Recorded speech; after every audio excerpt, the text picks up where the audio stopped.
Hey, everybody, welcome back to Too Many Men. I think I'm Allison Lucan. I'm no longer sure. I only know if it's a game day or a non-game day, and every day's a game day. And who's to say what's happening anymore in the world of hockey? But here we are. The reason that I'm here is because I'm joined by a light in my life. Whenever I get my Substack newsletter, it happens exactly when I'm about to lose my mind. And it delights me, it educates me, it makes me laugh. It is always from the brilliant Sarah Sivian. Sarah, how are you?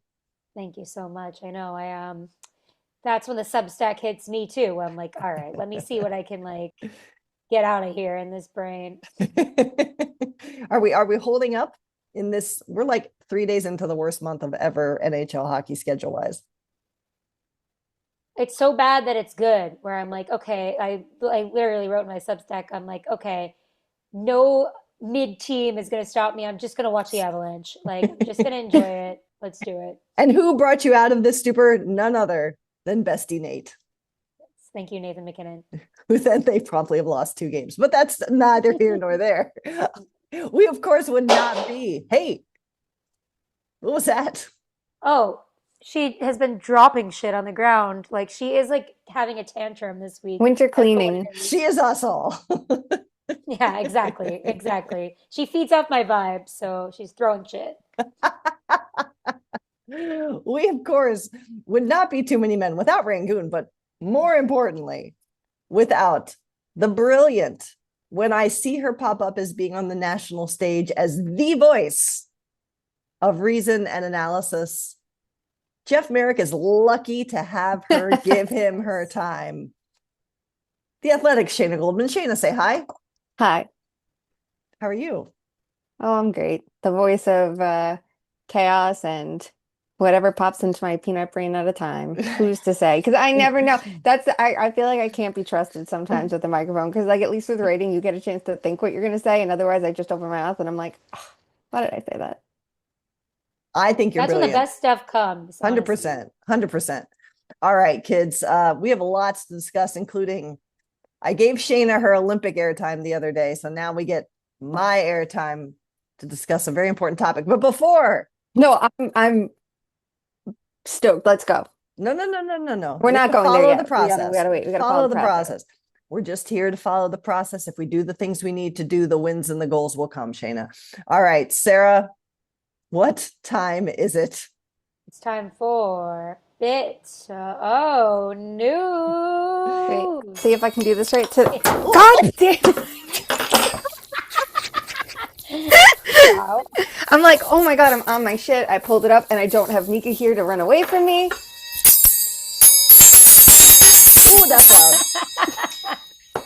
Yeah. Welcome to the new year.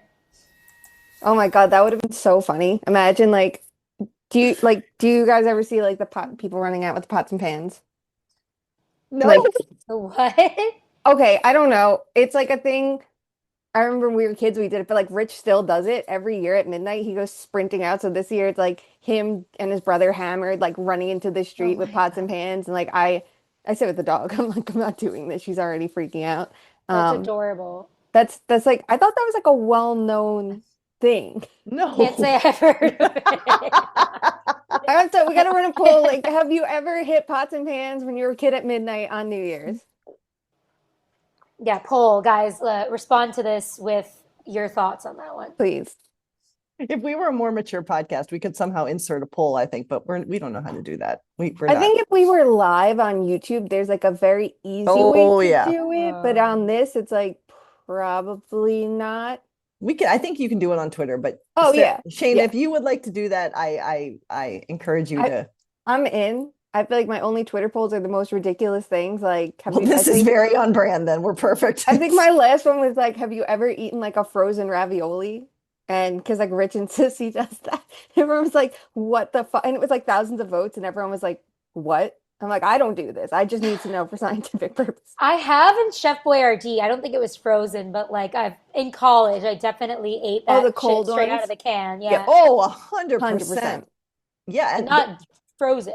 no, no, room temperature. No, Yeah, no, yeah. he's eating frozen raviolis. Oh Like every my time we cook God. pasta, he tries a piece of the raw pasta, but this, and like he was trying to convince all of our friends to do it, and it was like a whole a whole thing. And then he's like, this is normal. And like 2 out of like 6 of the friends were like going for it. And I'm like, I'm going to prove you that this is not normal. We've been proven. These are not the Bitso news that people came for. These are the Bitso rich that people didn't know they Crave. needed, apparently. All right, kids, let's get to it. It's time for bits of news. Where shall we start? Let's start here. The World Juniors discourse. So, in what was actually a thrilling game, Canada loses to Czechia. It was a crazy back and forth match on Sunday. If you weren't watching, it was wild because don't even get me. I don't follow the football enough anymore to know, but it was a very exciting game on the other TV between the Ravens and the Steelers, and then World Juniors simultaneously. But Canada loses, crying Canadians across the globe. Team USA loses. They don't even get to play for a medal. The discourse is that the superpowers are not dominant. There's apparently no one in Minnesota who wants to go to a game. Canada gets bronze and Sweden gets gold. Sarah, do we care?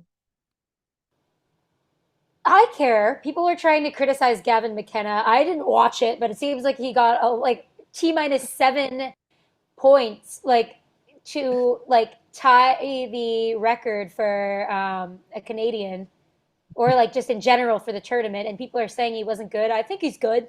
I don't know. That's my Penn State boy, and people are so hard on him. Leave him alone. I feel like you've reached true insider status when you're like, didn't watch, but here's what I know. It's perfect. Yeah. Yeah. Well, at least I'm transparent about it. This is true. Yeah. This is true. Shayna, do we care? I personally, for the infinitesimal amount that I care, am here for parity. Honestly, I think it's more interesting, and I think it's better to have more good countries / teams than just 2 teams fighting it out back and forth again. Your thoughts? Yeah. Okay. I like World Juniors, but it's like I don't do draft analysis. I don't do any of that like intentionally. For Yeah. me, it's just Right, like totally. it's honestly Respect to those who do. exactly. It's not for me, but I respect anyone that does it. And listen, like that's how you get prepared for the tournament is reading that kind of stuff. But like it's the one type of hockey I don't have to write off of. So it's And like this is fun. exactly. It's so obvious when people are bullshitting about it. When it's like there's so many. Hannah Stewart is somebody who does great work, Brilliant. and like she's somebody who's not afraid to say, "Hey, your prospect that everybody loves." It's so easy to say, "Oh, I cover this NHL team. This guy had a pointer. I don't know. He looked like he's gonna be adjusting well to the NHL game." And then like somebody like Hannah comes along and says, "Well, actually, I've studied this for years and didn't have a great tournament." And then everyone attacks her, and it's just like it's a thankless job. So No, it congrats really to is. people. And it's also something people like take as gospel when it's just like a small tournament. It's the same thing as like Four Nations last year being like gospel for this season. I remember like I think it was when I was writing more about the Devils and they had numerous players in the tournament. Like I started like asking people like how much do you look at this in player analysis? And they're like they have full seasons. This is like this little nothing, but like it's fun. It's fun. And it's a way to get excited about it. It's a way to like get familiar with players if you didn't know them already, players who are going to be drafted, players who are drafted, the future stars of the game. And like I think it delivered this year with the drama of it all. I mean, the Sweden-Finland game I thought was really good. And sure in the semis and like yes, it goes to a shootout, but you're like, this is still interesting.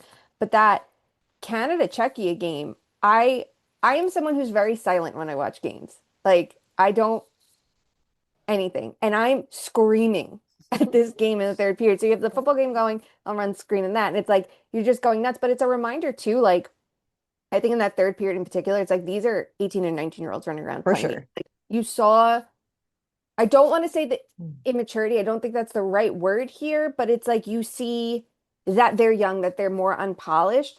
And one, it gives them something to learn from, but also it's something that makes this tournament special is seeing them at this point in their career. So like I thought it was really exciting and great.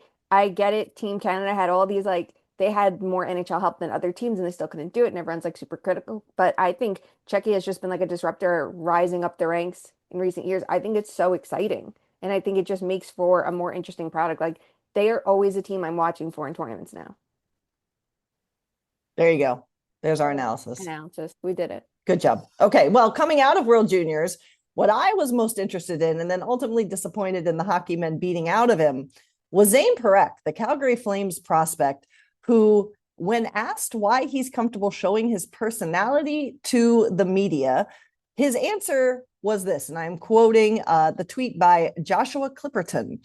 Quote, I think it's more watching NHL guys be robots and not having any personality. I think you need some personality, and it's the best way to grow the game. I don't want to come in here and be a robot. When I'm in Calgary, I definitely have a lot of guys that are telling me to give really simple answers, but here I could kind of do what I want. And then, of course, here came the hockey men. And within a matter of, let's see, how much time? There's no date stamp on this. Oh, yes, 4 days. Joshua Clipperton again speaks with Zane Parekh after Canada's bronze medal victory at the World. I'm not dissing on Joshua, by the way, at the World Juniors for the first time since he called NHL players robots. And now this is what he had to say. Quote, I think some things got spun out of proportion, probably worded things wrongly, but obviously it wasn't my intent in the words I said, and I sincerely apologize to the Flames organization and my teammates. At the end of the day, that's not acceptable and that can't happen. Zane, you were so close. We were right there. My friends, when I heard the first quote, I was delighted. This is exactly what needs to happen. And we're going to get to the Trevor Zegras of it all and all of this, but like, yes, you have to show personality. And I don't think he was dissing his teammates per se. It could have been media training. It could have been 1,000 different voices telling him this. And I think that that does in fact happen. Sarah, how thrilled and then ultimately crushed were we when Zane Parekh was beaten back into an actual robot? I mean, it's proving his point. He's not going to lose his job, right? It's like when I get in trouble for things I say on social media, like I'll delete, like sometimes, I guess. Sometimes I'll double down. It's different because I'm not making $1 million. I'm not an NHL prospect, right? But like, What? there are, contrary to popular belief, but like a lot of the times it's like not worth it to put up some fight about. It's like not like he was standing for having a personality, and this silently proves his point that like because the reports came out that the Flames weren't pleased about it, and it's like, yeah, I wonder why, because it's literally proving if they weren't pleased about it, it's because it's true. Yeah, So like here we are. to that point, Shayna, like if you say that people tell you not to share who you are, and then later you have to apologize for saying that you said that, like the call is coming from inside the house. I loved it, but yeah. I loved it.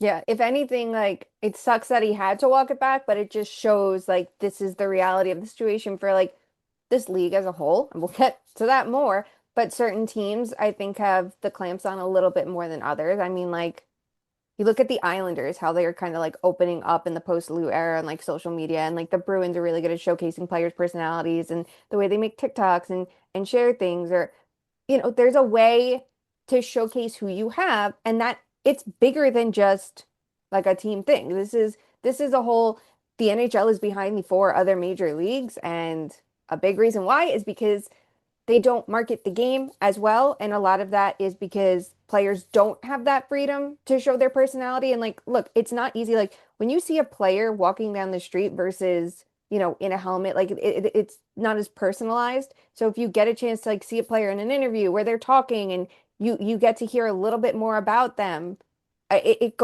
goes a long way. I think there's all these different ways to grow the game and to make those connections. And it's just like every single chance teams have, they just shoot themselves in the foot. And I think the younger wave of players, like we're seeing them more willing, like Bedard and Celebrini. Like I think the Sharks, they're a great example of it with like Will Smith and Macklin Celebrini. It's like these are the faces of our franchise, and you're going to get to know them on the ice and off the ice. And that's going to help you love them even more. And fans absolutely adore them because of it, even outside of San Jose. So it's like the Flames, I feel like they could have run with this and been like, that's our guy, and like, get to know him more after this tournament, right? Like, so he doesn't look robotic. And instead it's like, nope, not happening here. So really disappointing that this is how the situation gets managed. Just disappointing that it's like, here it is. Came to fruition that quick. 4 fucking days. Yes. So there you go. That's our biggest headline out of World Juniors, is that apparently we're still not allowed to be human beings unless you're crying and you're Canadian because your team lost. But here we are. All right. We have a couple injuries, unfortunately, to report. And the first one also happened on Sunday. And I must say, this one brings me no joy to report. I saw it happen live. And to your point, Shane, I don't usually react when I'm watching hockey, but this one got me. Gabe Landeskog, who, as many will know, had a very, very long and arduous journey back from knee surgery and injury there, crashes hard into the net and labored quite a bit, getting off the ice with assistance. He is out for some time. They're reporting upper body, which in a way, I guess, is good news, because even when he got off the ice, it almost looked like it could be his knee again, because he couldn't even barely step off the ice.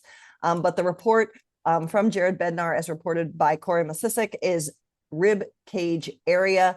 Nathan McKinnon apparently said bones heal easier than ligaments and tendons, which is true, and I agree. But Sarah, I don't know if you saw this live or saw it after, but just how much does it suck for, of all people, the Avalanche captain to be out again with a non-minor injury? It's so disappointing, and he's what I got wrong about when it came to his impact on the ice. And like, oh God, I understand making a fuss about your captain, especially when as beloved as Landeskog, when he had his first injury and then him coming back. But I'm like, are they really going to do this during the playoffs? Like, is this really the best option, right? And then he came back and like it was the best option. So he really proved me wrong there, and it's been kind of really cool to see. It must have been so hard. I know, like, I watched some of that. I forget what this was in. It was in some show where he was like rehabbing and talking about his like steps back, and it was so extensive. So it just like really sucks. Wasn't that the Amazon Prime I thing think from so. last Yeah. year? Yeah, Yeah. yeah, yeah. Other injuries, and these were weird to me because, again, I respectfully try and avoid watching the Rangers. But two players from New York who are now out of the lineup. I did see the injury that happened to Igor Shesterkin. He gets crashed into in a game on Monday. Time is a flat circle. He will be going on IR, but Adam Fox, who had been injured, came back and is now going on LTIR to lower body. Is it lower body or just a wounded ego? Because he's the only Ranger not put on Team USA by his coach and Team USA captain. I'm not kidding. That's rude, but we don't like injuries. Shayna, walk us through these two big blows to the Rangers roster. I mean, it's the Rangers' most valuable players. Like, I think the Fox injury is the absolute killer for them because we just saw what this team looked like without him, and it wasn't good. The power play wasn't very good. At even strength, you see how they just don't have good puck movers. And this year, he's playing matchup minutes with Gavrikov. He's been excellent. Who knew he could defend? I was told he couldn't. But he does a little bit of everything. He's just their engine from the back end, and he does it in a different way than some of the top guys, so it doesn't always get that recognition, but it's huge. It's very important. You look at this lineup and you see how terrible they've been up front. It's like Mika Zibanejad on defense, Fox, and then you have Shesterkin. So now you're without two of those three. Good fucking luck. It feels like they were already cooked, but technically not because everybody has a chance in the East because it's a lot of mediocrity. But now it feels like this is it for them. The Shesterkin injury, it's not long term. I think it said that he's week to week. So, that helps a lot. But I think they have no shot without Fox. It just the roster is not built for that. They barely had a shot with him. So we will see who's the first Eastern Conference team to step back and just start reloading for next year, because at a certain point, teams are going to have to do that. And I think we're already seeing some of those hot starters like the Bruins hit their wall and now they have to figure out what to do next. So maybe that puts another seller on the market. Who is to say? Wow. So without Adam Fox, the Rangers are cooked, but Team USA doesn't need him. Curious. But in all seriousness, do we know what happened? Because nothing was visible in the game, right? We just don't No. know. Okay. Yeah, there was nothing that like stood out. There was no like big collision, and obviously like he was dealing with an injury earlier this year, but I don't think it's related because it's now lower body. So it's why like you're seeing so many players who are like in this Olympic conversation, like literally Winter Classic, it's Seth Jones who gets hurt, and it's like, oh well, there's their right-handed call up, but they need him. Okay, he's out, and then you see like Taves gets hurt, but it's not so serious. Oh, here's Landeskog. It's like, are we just cursed this year? Is everybody cursed? Like, is every player Yes. cursed because of this potentially? We're back to being doctors, condensed schedule. I don't know. Well, one must wonder. Let's take a quick swing around the women's side. The P-Dub got back to action after the holidays. Takeover tour is happening all over the place, but I tell you, it's going to be interesting because Boston is coming a little bit back to earth. They're still number one in the league, but only by 1 point over the surging New York Sirens, who won again on Tuesday night as we record this on Wednesday with 2 goals from Kalti, the first overall pick this past summer, who's starting to find her game. That's nice and all. But first of all, let me just tell you, if you watch the games this weekend, Abby Rock gives 0 fucks. She just runs into goaltenders. It's wonderful. Setting up Montreal Victoire to come back and win the game, thanks to Marie-Philippe Poulin, who remains a GOAT. And then there is, of course, your Seattle Torrent. I just want you all to say, if you have not seen the Anna Wilgren shootout goal, which while it was not the game winner, go watch that because it is sick. It was wonderful. This is what we want. We want lots of stories coming from all the different teams. Just quickly, Sarah, if you've been able to take anything, a storyline you're watching or a team you're interested in right now. Well, Black Girl Hockey Club's coming to Boston or Lowell, I guess, tonight to watch the Fleet. So I'm really excited about that. I'm excited to see what their thoughts are about this. And of course, Layla Edwards is the first Black woman to make Team USA. So that's giving me huge reasons to root for USA. And I'm very excited about that. Absolutely. And didn't Soroya post that Black Girl Hockey Club is rebranding? I missed that one. I haven't been on Twitter that much. Okay, I'll go look. Shayna, what's your watch list item right now from the P-Dub? Oh, we love the Layla Edwards news. We love her rising star, but Yeah. Toronto, is it like the Maple Leafs get good and the Scepters get bad? Like, what are we doing here? They need more offense. They got their ass kicked by Minnesota, and you're like, okay, well, the Frost are really good, but they lost to New York, they lost to Seattle, and I'm like, okay, I'm gonna need some goal scoring. And it's interesting because I think now 2 years they've started slow and they figure things out. So it's like, are you gonna figure things out again? Are you gonna like, is Natalie Spooner gonna start carrying you guys at any point? Like, I am very curious to see what they do here. But it's nice. It's nice to see, like, it's just having 2 more opponents in the mix and 2 more teams to measure up against. It feels like such a difference maker. So you're seeing that separation a little bit more this season. Yeah, so I want to share quickly. Soroya Tinker posted this, that this was yesterday, Tuesday. Black Girl Hockey Club Canada is the specification here, officially becomes the Women of Color Hockey Collective. And the post reads, an evolution that reflects the growth of our community and a renewed clarity in our mission to support women and girls of color across all levels of hockey. Our foundation remains rooted in advocacy for Black girls in hockey. This is not a departure from our history, but an evolution that honors it. So it's the Canadian arm, has a new name, and we welcome them and congratulate them. So that is exciting. Friends, you may feel like, wow, you usually spend a lot more time on Bitso News, and you would be correct. But that is because I need to reclaim our time, because it is time. I'm so excited because it's literally taking over. I love it. It's happening with the Canucks chirping the Sabres chirping back, the Kraken chirping Boston when they're in the building. Heated rivalry has become part of our national lexicon. I have my gay friends who don't even know a damn thing about hockey talking to me about hockey. I have my hockey friends talking to me about heated rivalry. I've watched this way too much and yet still not enough. Episode 5 is my happy place. Sarah, where should we begin?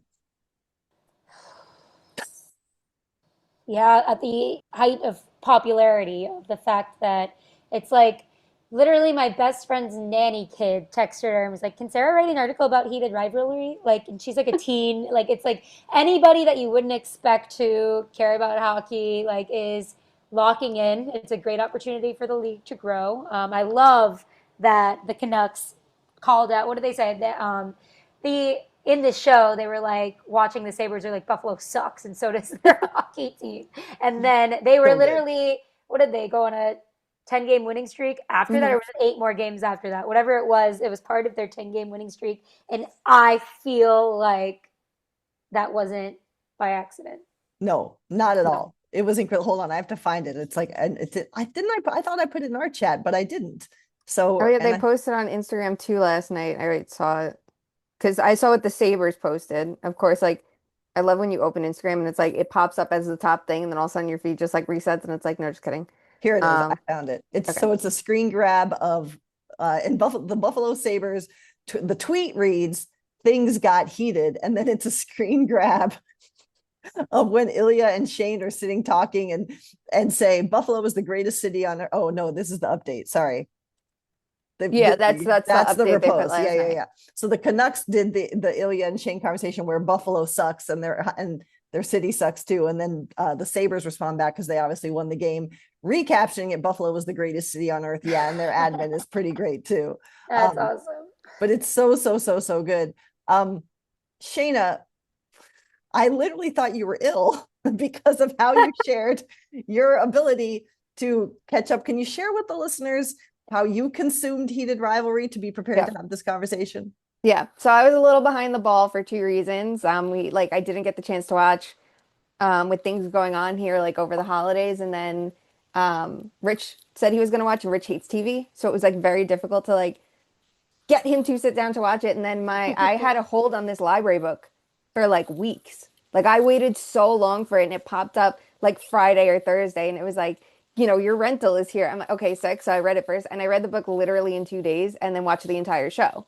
Um, and I mean, it was perfect. It was perfect. It's like I am a sicko where I if there is a book, I have to read that first, Yeah. like to a fault. Like literally behind me, I have the Dune books. I have not read them yet, and someone has been begging me to watch it, and I'm like, not until I read the books. But I've been busy with books like this, and now there's 3 books of the series that I'm already reading. So, like, listen, this is taken over. It's a phenomenon for good reason, and it's always interesting to see the differences between the book and the show. And I think they made some really, really good choices. Like, obviously, you can't have a person's inner monologue, right? Like in the show. So I think that they do a good job. Like, even just when Shane's texting Ilya and you see him like erasing the text and going back, and the thing with like, after the NHL, the MLH awards, when he's like, we didn't even kiss, like that text, like that kind of stuff is like the little differences that they needed to have. And I think it helps explain things. I also think the book is much more like physical in Mm. things. And it's, like obviously if you're describing a sex scene, it's going to be like a full chapter of it versus like 3 minutes on the show. But I think with the show, they made very good decisions on how to show their connection building the entire time, that you like needed to figure out a way, like the time jump, or even like the snowstorm that stops them from meeting that first time in the hotel. Like, if I remember correctly, in the book that happens then, their first time, like 2 years earlier, and in the show it spaces it out more and like builds more towards it. But it's like even little details, like the Jeep comment in the cottage episode. Like in the book, he drove a Jeep.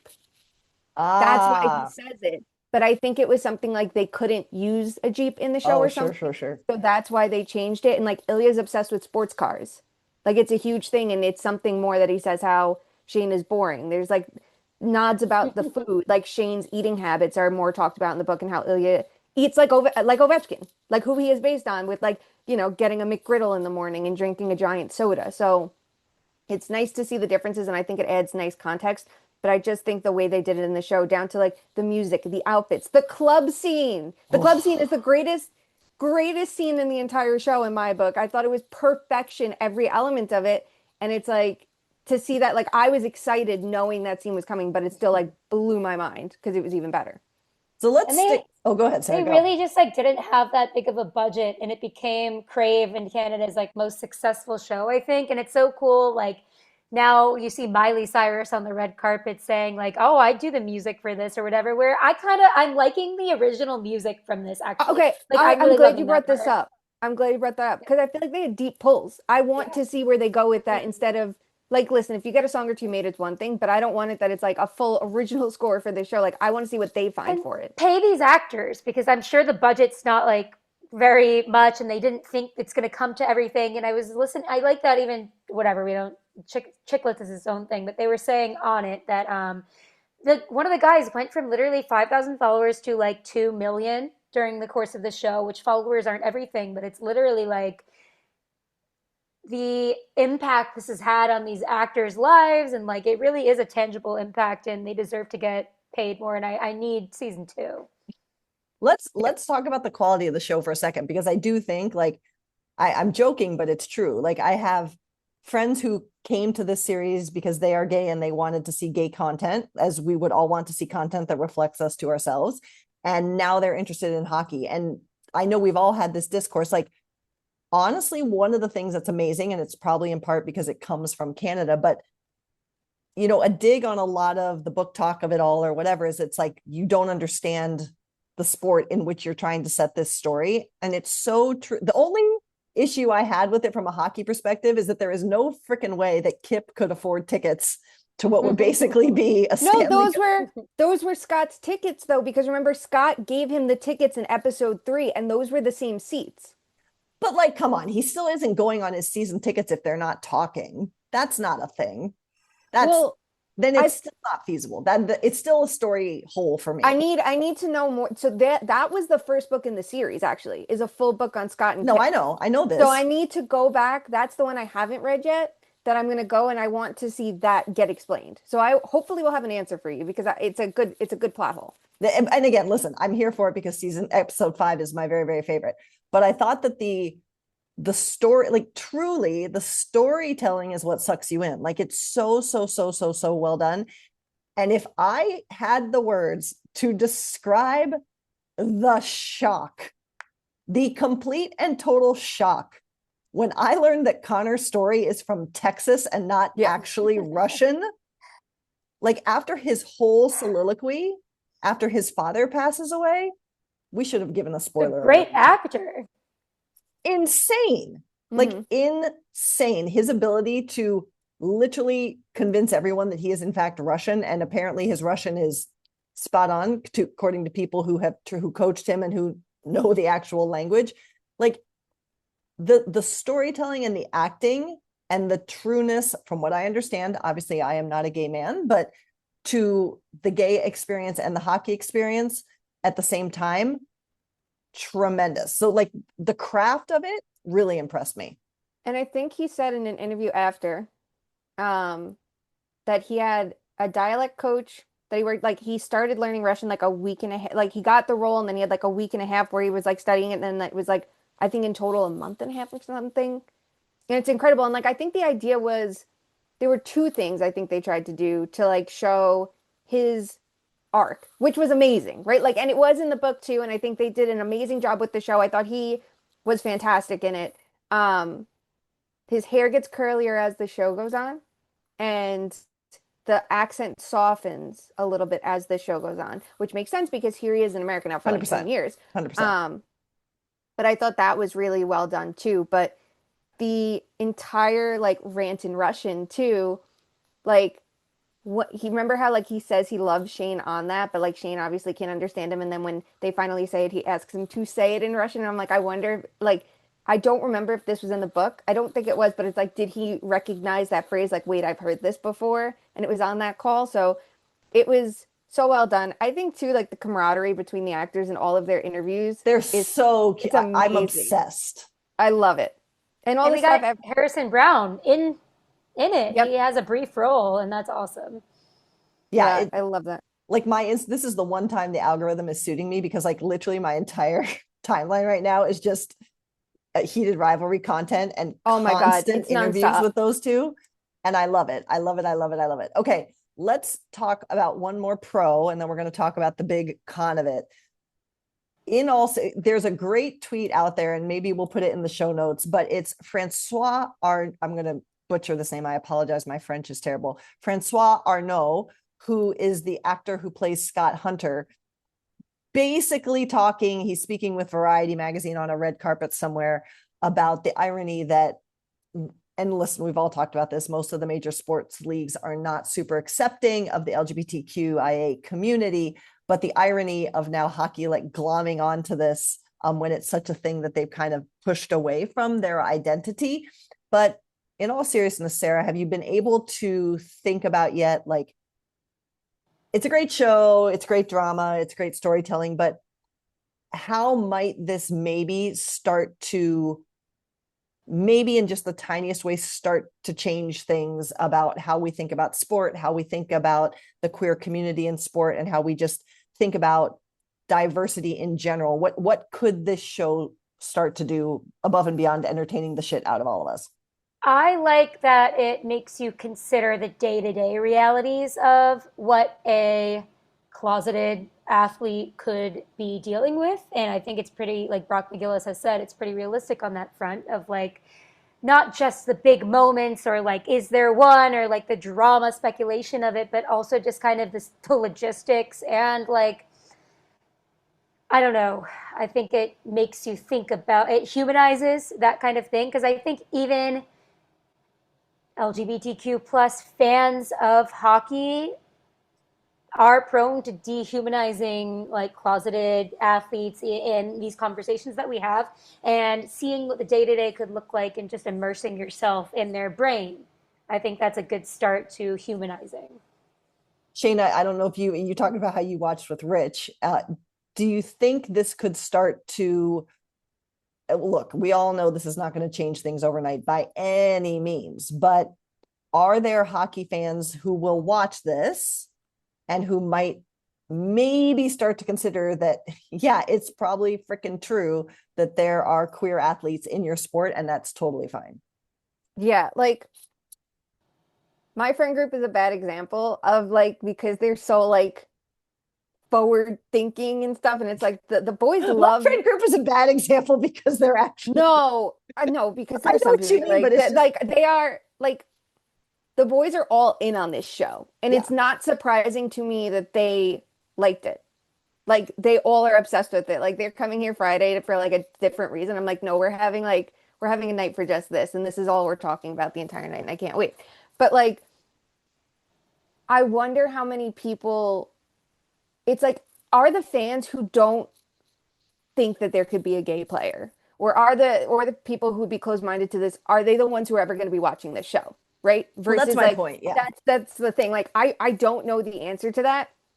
I think what's so important in this show is like not just that they're rivals, but they focus the hockey that they do focus on is the fact that they don't let up on each other on the ice at all and how competitive they still are. And I think that humanizes it in an important way of like it's not like everyone if you're gay or soft, then you can't just compete and do your job on the ice, right? Because that's the thing. It's like you're gonna hear the comments of like, oh, they can't be trusted in a locker room and this and that and the other thing, or they can't let their feelings get out of the way. It's the same like it's the same shit that women deal with on a daily basis of like they can't control a hockey team because they're emotional. And I think it's so important in the show. It's like Mm, their business on the ice is their business on the ice. Their business mm. off the ice is a completely different department. And I think the fans who need like I think the fans watching it maybe it's not that they're the fans that like need to understand this but it's like here's a way to see it in a different light Mm. which is good and I think that will make them like smarter and more open-minded but like the non-forward thinking fans I don't think were watching this in the first place like that's what it comes down to which is unfortunate and it's like it would be nice to see some change be brought on by this and see more people like look at the sport in a new light or look at these players as people in a new light. But like I'm more pessimistic on it. And it starts at the top. It starts with the league. And that's so important. That's what like this comment it says, you know, you want to bring change in the league, a league that is not welcoming, is not it's not what it should be. And like in I hope they do this in the second season because there is a scene in the book where like stuff goes on with the league and how they tried to handle this. And it's to me like a very realistic response of like what I would if a player were to come out tomorrow, like how would the league respond? And like let's face it, they don't have Pride Night jerseys that are even worn on the ice because it might hurt a couple players' feelings. And you know, that's not the game. And that's the stuff you need to like set aside and leave it at home. And it's like, why can't two things be true here a little bit, you know? It's going to be interesting. It is funny though. We were talking because obviously a lot of us who are in hockey, we don't have a lot of free time right now, and so we were all talking about how we waited for the holiday break to try and watch it. But we are all like, "Oh, sure, I figured I'd watch it on the plane." And then after you watch like a little bit, you're like, "This is not something I can watch on the plane. You have to No. watch." No, no. And that's that was part of the reason what like stopped me from watching it is like we Yeah, had people staying here and I'm like from knowing what was in the book, I'm like it was very toned down in the show Yeah. relative to the book that I'm like, I didn't know what we were, It's know. good in a way, like if this makes sense, I'd rather it be toned down so the show is more accessible to more people Yep. versus it Yeah. being too explicit to have maybe more guardrails on it. All right, let's talk about the uncomfortable part of this. And we hinted at this last week. As much as we are all loving this, and as much as I think there's so much positive coming out of it, Shayna, you made the name reference, but so much of these hockey romance books come out of reference or trope that what's the right word? Misappropriates actual real people. And friend of the pod, Piper Shaw, has had to deal with this in a very real way. And the origin story of this series of books is I don't know if it's been confirmed, but is based on Sidney Crosby and Alex Yeah, it was. Ovechkin. Okay, and Yeah, Alex she said Ovechkin. Rachel Reed, the author, said that she got some inspiration from them. I'm glad that she actually said that straight up, though. All right, Yeah, sorry, because That's it a sorry good was to point. the interrupt. first Keep book going. was written a while ago too, and it was like down to like the stuff about like the eating habits. It's like, okay, you can make that connection. Although, can I say, watching Connor Story play Ilya, to me, he looked like Kirill Kaprizov, and maybe it's because I've been in such like Yeah. a wild bubble, but like episode 1, I saw him and I'm like, oh my God, this is all I'm picturing is Kirill Kaprizov.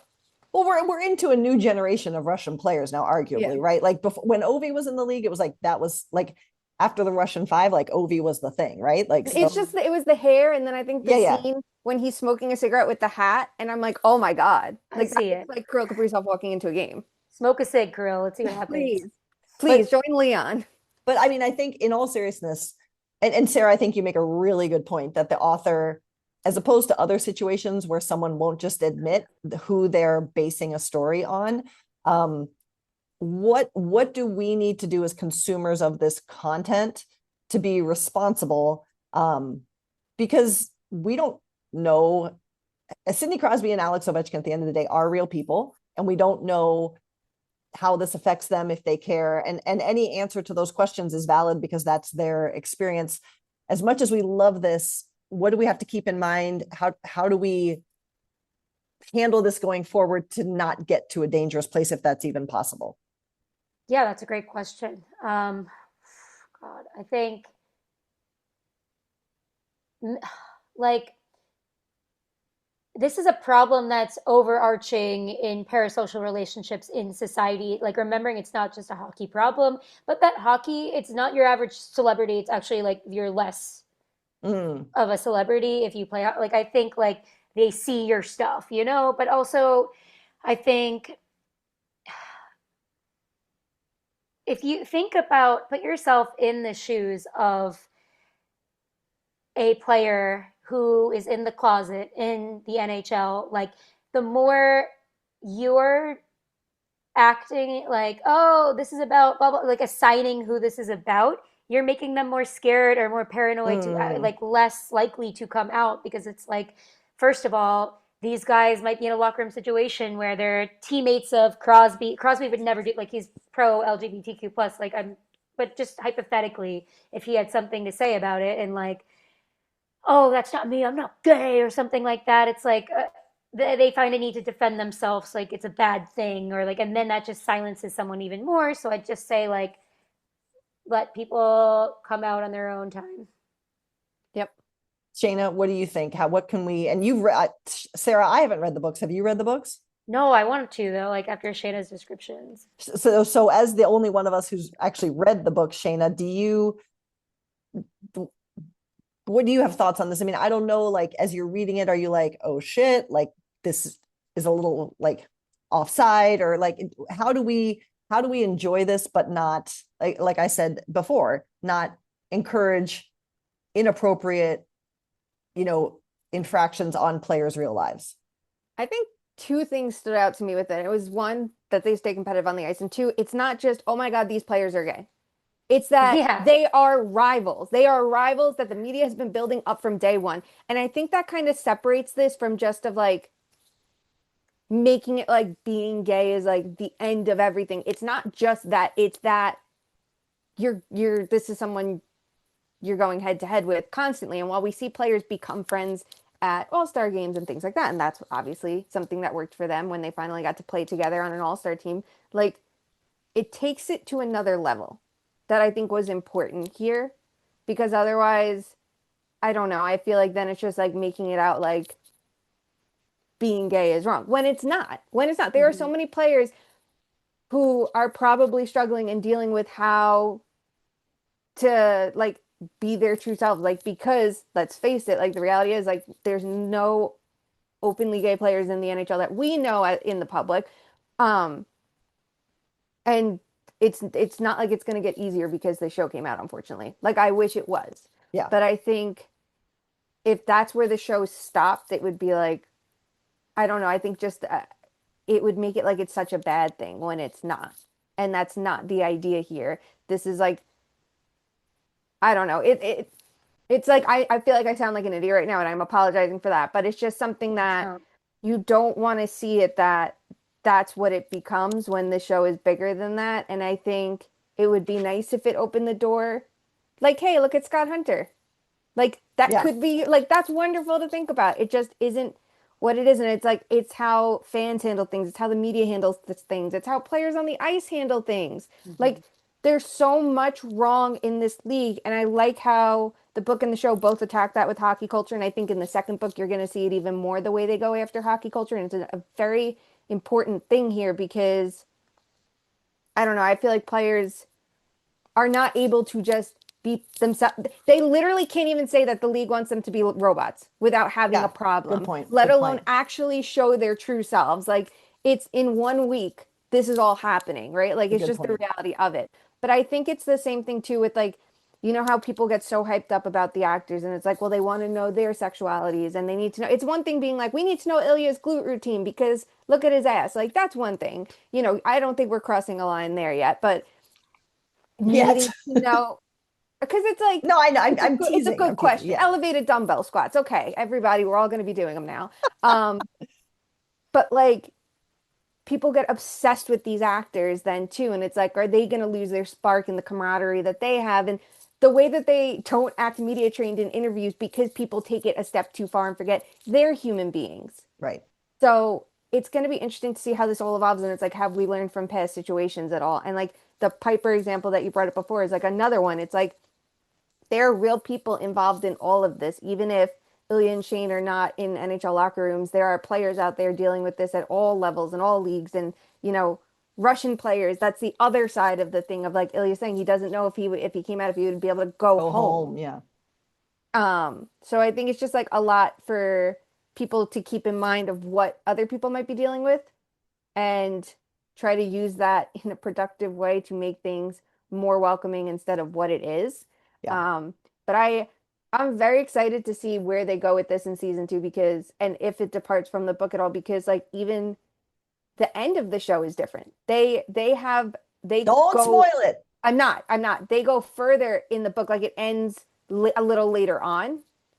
So I'm intrigued to see like if that means there's going to be a departure from the book or if they're going to go for the same like themes that there are there.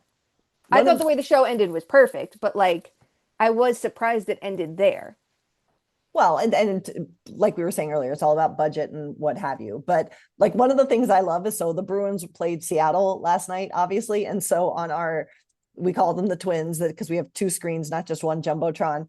And so one of the bits that our game ops brilliantly put on was they would show Bruins fans and show thought bubbles. And one of them, it was a woman in a Bruins sweatshirt, and it said, "I thought this was a Boston Raiders game." Oh And yeah. what's so funny is Saw that. here's what I kind of love about it is like, so I posted it and I'm not crapping on anyone, but like there were all the people who got it. And then there were a ton of people who were like, oh yeah, that was so funny. And I like this one, like who had no idea what the reference was. And so like, I kind of hope those people now find out like, who are Yeah. the Boston Raiders? Like, I don't know. And they were the Bears in the book. It was the Boston Bears. And Ilya had a bear tattoo. Well, And that's that a was little like too close because that's exact. I understood why. Like they had to change that one. It was like yeah. unironically he had a bear tattoo, and like that was something he got made fun of for. So like when I saw the Raiders, it took me a second. I'm like, oh yeah, but like I hope we see more of that. Like when Boston played Montreal, they tweeted about it a couple weeks ago. Like this is a heated rivalry, and you're like, these are the little ways to lean in. Like this, Right. it might not seem like much, but I feel like Yeah. just referencing that in a game or on an official account is a big deal. Well, and I think we're going to walk a fine line here because there's, to the point of what I was saying about the comments from the actor who plays Scott Hunter, like, are you using us to look hip and cool, or are you actually going to do something to advance diversity in your game? Okay, let's wrap up our heated rivalry discussion with this. We've talked about the good, we've talked about the bad. Let's just go with some straight joy to end it. Sarah, I'll start with you. Your favorite moment or episode or whatever from the series.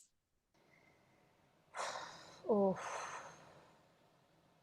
I like Harrison Brown just being a part of it. I think that is so full circle. Like he had been actually trying to revamp his acting career. And for those who don't know, he's the first trans professional athlete in North America. He played in the defunct Women's League before the PWHL and came out as trans. And it's just amazing because he's also an actor. And to have all his worlds collide like this, it really is like, it brings so much under, like real, genuine purpose to the show.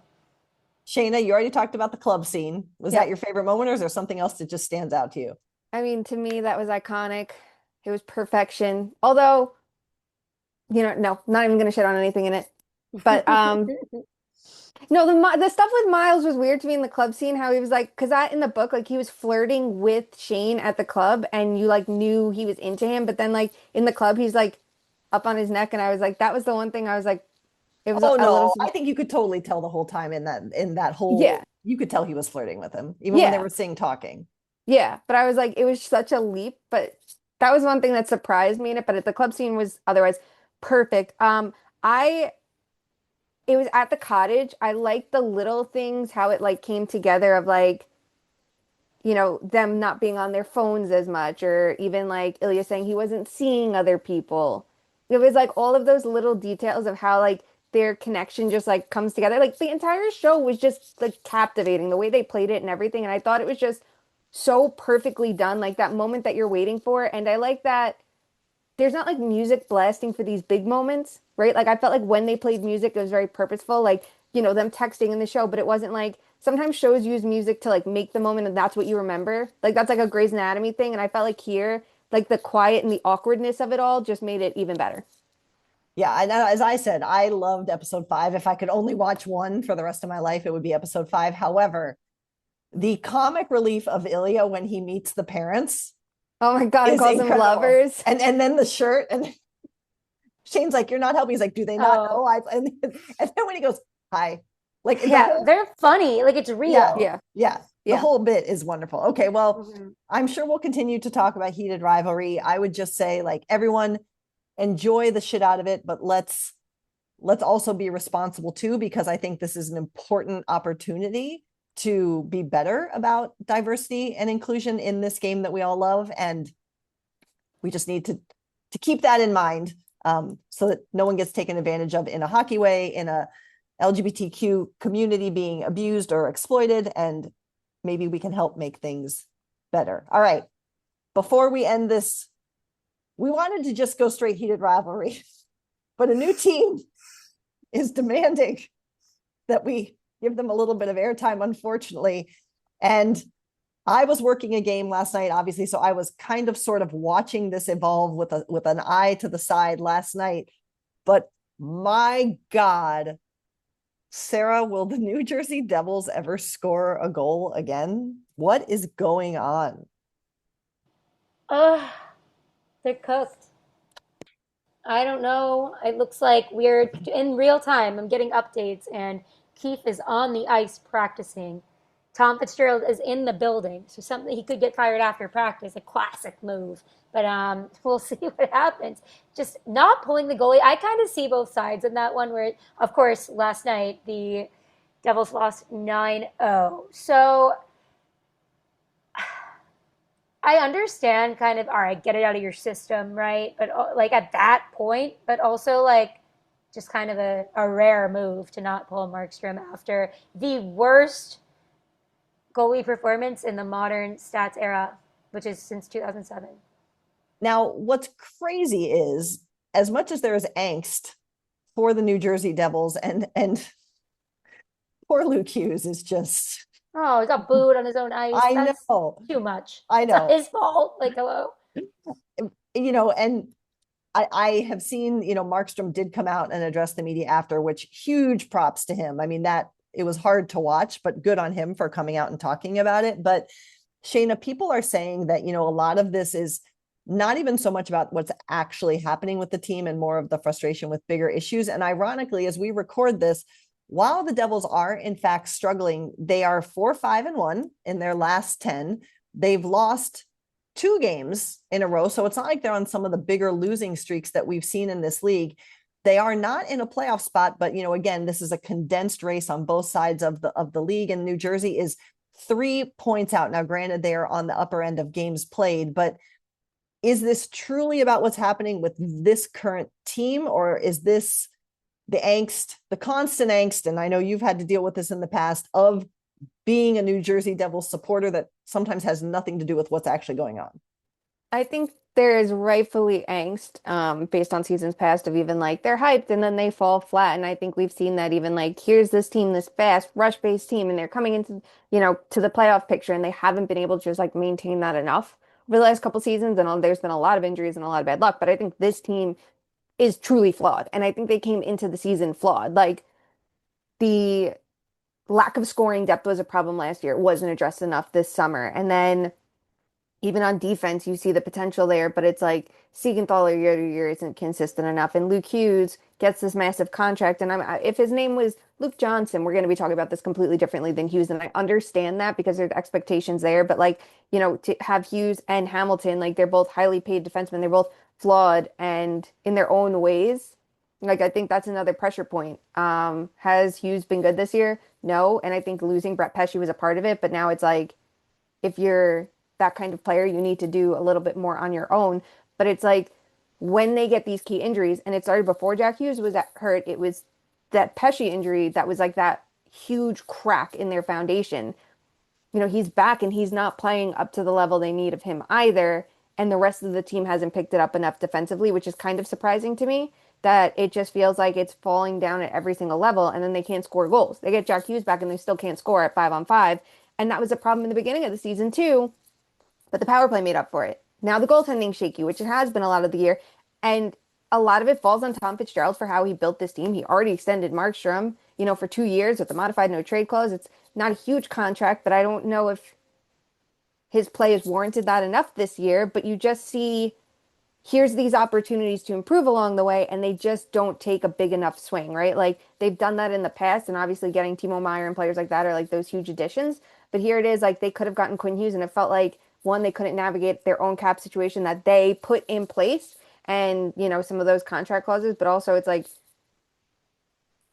maybe there was that like feeling of like it's fine, they'll win the Quinn Hughes race, and they didn't. It's like, okay, you still have the rest of the season to play, and other, like you still have this huge opening in the East. So I feel like there's pressure on all levels, players, coaches, management, but it's going to be interesting to see like who falls on the sword, because we see that all the time. Like it's going to be the coach, and I think that there's a reason for that to happen here, but it's not just on Keefe. Going to be interesting. Devils, we see you. Leafs, we didn't see you, but when you're only relevant because actually Brad Marchand is talking about you, you don't deserve to be talked about. So here we go. All right, let's wrap this up. And yes, I know Austin Matthews won the goal scoring record, whatever. Yay, Matt Sandin was nice and polite. Okay, moving on. Here we go. Let's wrap up this episode with our very favorite game. And that is a game of fuck, marry, kill. As is tradition, Sarah, you will go first. Our category this week is wild card chances. So I'm going to give you 3 teams, and you get to FMK based on their chances to make it in to the wild card discussion. Are you ready, Sarah? I'm ready. Here you go. Nashville, San Jose, and Utah.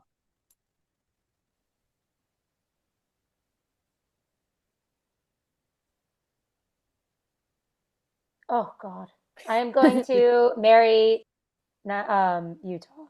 I Okay. think, I mean, they got Logan Cooley out and they've got some moves that could potentially make the deadline and they might do it. I'm going to